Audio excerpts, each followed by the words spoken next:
Halo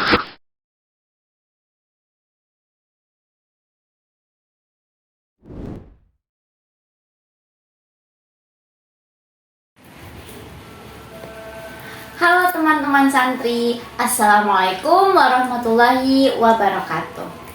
Kembali lagi bersama saya Alifatun Mahbubah.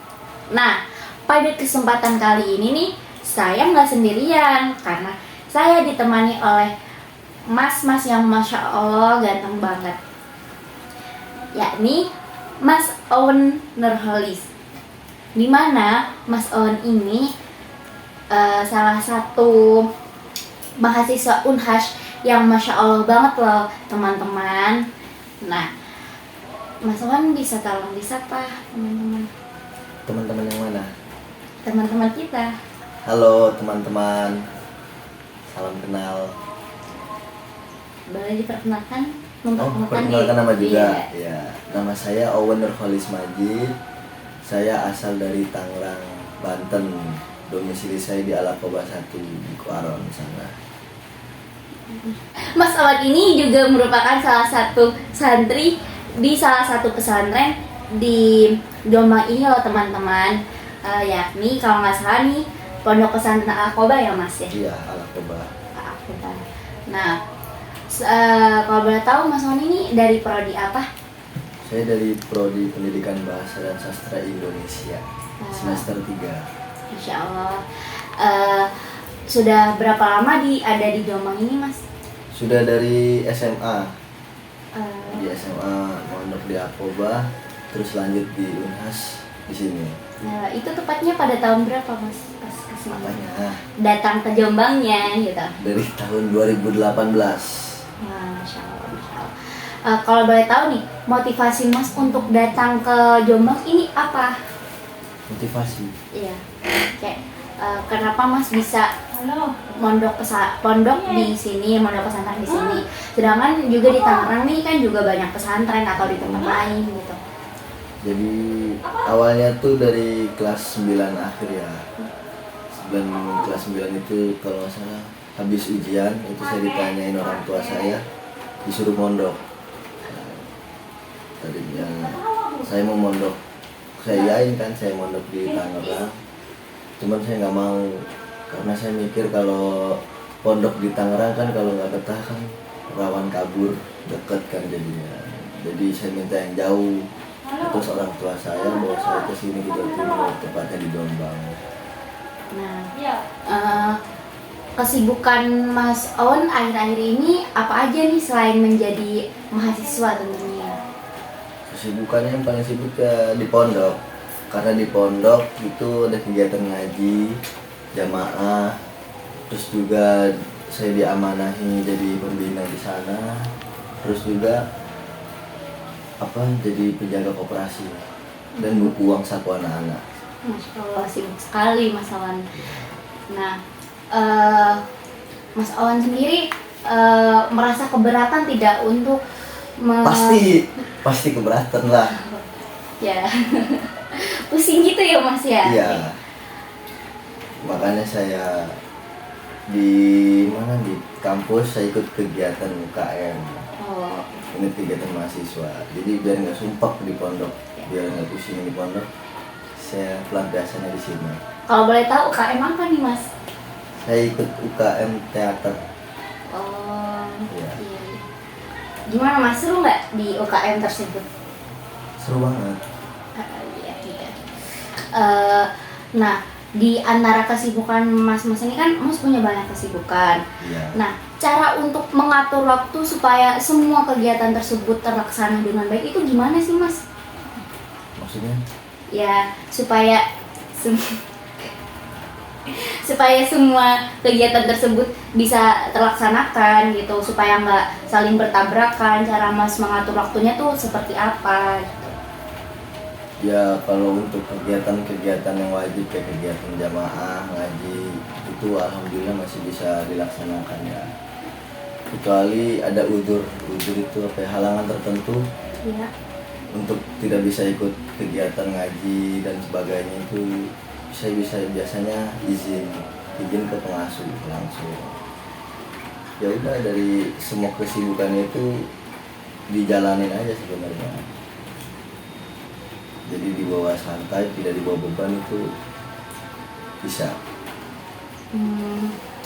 Jadi Mas ini juga dekat dengan adik-adik santri juga di sana ya Mas ya? Iya kan, karena tugas seorang pembina kan buat membimbing adik-adik santri. Kalau boleh tahu kegiatan Mas dari pagi sampai malam itu apa aja? Maksudnya ya itu dari mulai kuliah sama kegiatan di pesantrennya itu apa saja? Kalau pagi dari subuh ya pasti Iya. jamaah subuh, kemudian ngaji, terus pasti kuliah. Nah, pulang kuliah ngaji lagi sampai habis isya. Masya Allah. Nah habis isya itu buka koperasi Wah, sampai jam 10 malam.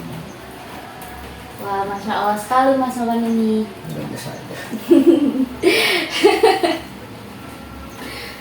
Nah, Mas Wawan boleh diceritakan nggak suka dukanya menjadi pembina gitu selama di pondok pesantren nih gitu, dan juga menjadi pembina sama sembari itu kuliah gitu kan, pasti kan itu bukan tanggungan yang kecil gitu, itu sebuah tanggungan yang besar gitu.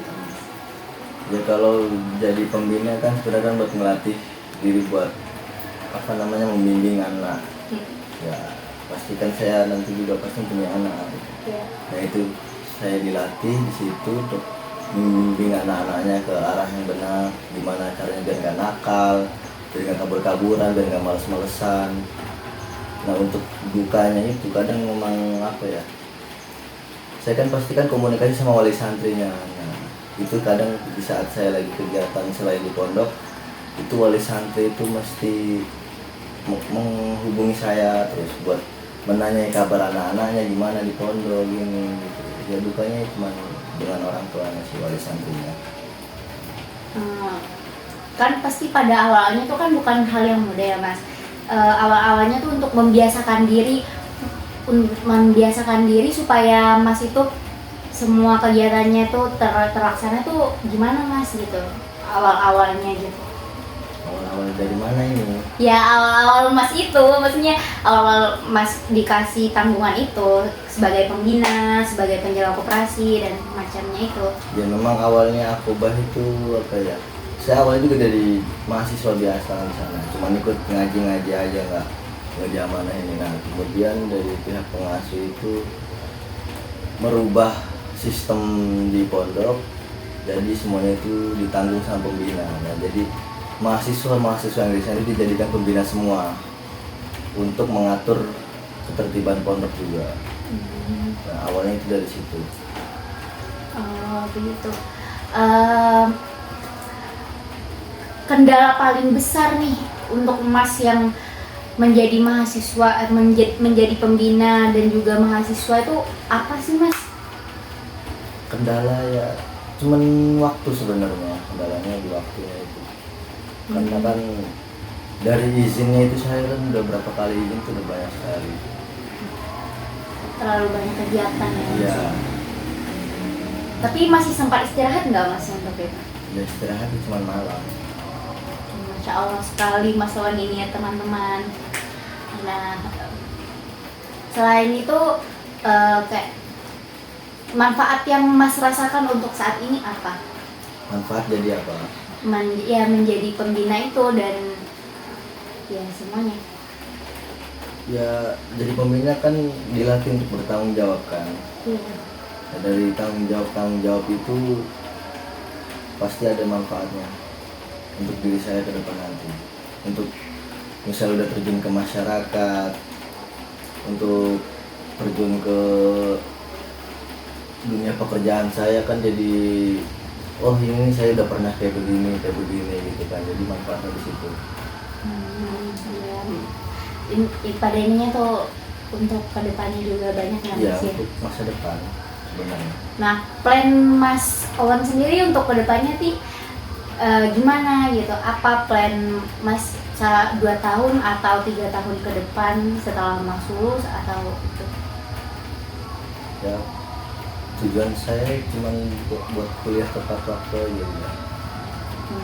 Adanya Karena dengan kuliah saya bisa tepat waktu kan saya meringankan orang tua saya juga. Iya. Ada plan untuk melanjutkan pendidikan ke jenjang yang lebih tinggi lagi nggak Mas?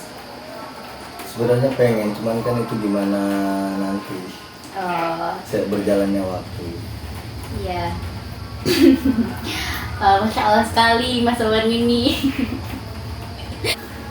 Untuk Mas Owen, untuk kajian kitab sendiri di pondok pesantren itu kalau boleh tahu ada kitab apa saja nih Mas? Kitabnya dari dasar itu di sana itu didasari dengan kitab Amsilati. Kitab Amsilati itu untuk membimbing membaca kitab kuning. Nah jadi dasar nahu sorofnya itu dari kitab Amsilatinya itu. Kemudian setelah lulus itu lalu naik tingkat jadi ngaji takrib. Ngaji takrib itu kan masih kitab kuning yang masih berharokat. Iya. Nah kalau itu sudah lulus baru naik tingkatan ke Fathul Qori. Nah, gitu. Terus untuk kitab-kitab kajian-kajian lainnya itu biasanya terkhusus di bulan-bulan tertentu kayak bulan Ramadan, kayak bulan Maulid, itu kitabnya ada sendiri untuk pengajian di pondoknya. Mas sendiri apakah menikmati waktu kegiatan Mas saat ini atau tidak? Ya saya menikmati sekali karena kalau saya nggak menikmati saya nggak betah dong. Iya. Oke Mas Owen, sebelum kita menutup podcast kita pada sore hari ini, sebelumnya boleh nggak nih Mas Owen kasih saran buat teman-teman santri kita supaya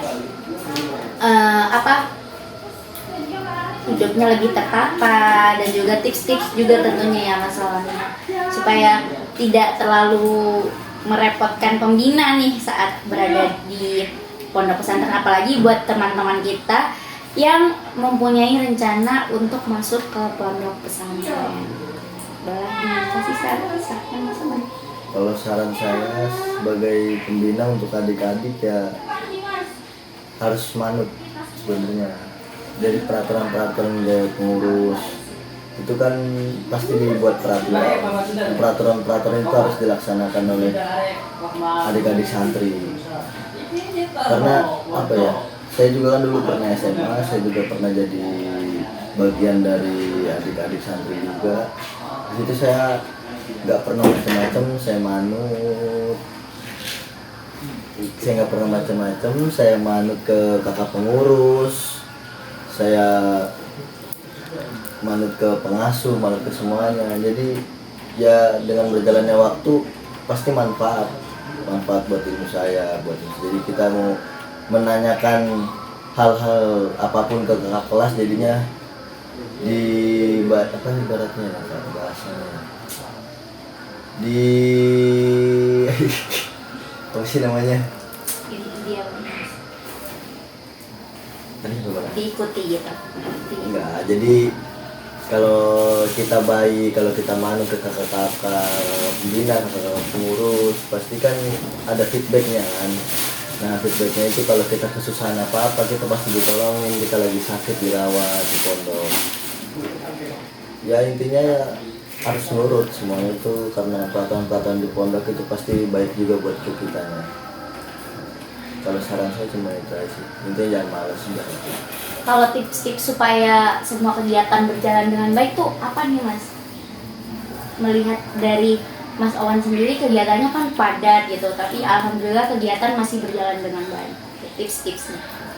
Tipsnya sih kalau bagi saya yang merasakan sekarang itu intinya kalau mau ada kegiatan apa-apa itu izin itu harus ditentukan. Karena dengan izin kan jadi pengasuh juga semuanya teman-teman pembina jadi kan tahu keberadaan kita sedang apa, keberadaan kita di mana, apa kita lagi ada acara apa enggak gitu kan. Jadi informasi itu penting menurut saya. Yang penting izin. Oke. itu ya teman-teman, sekian dari Mas Awan, dan juga bisa disapa tutupnya Mas, disapa teman-teman sebelum nonton, sebelum kita menutup acara podcast kita, boleh sampaikan salam dulu sama teman-teman santri kita. Salam. Oke, terima kasih banyak ya Mas Awan sudah menyempatkan Sama-sama. waktunya yang sibuk. Terima kasih. Oke teman-teman, kita tutup. Assalamualaikum warahmatullahi wabarakatuh. Sampai jumpa.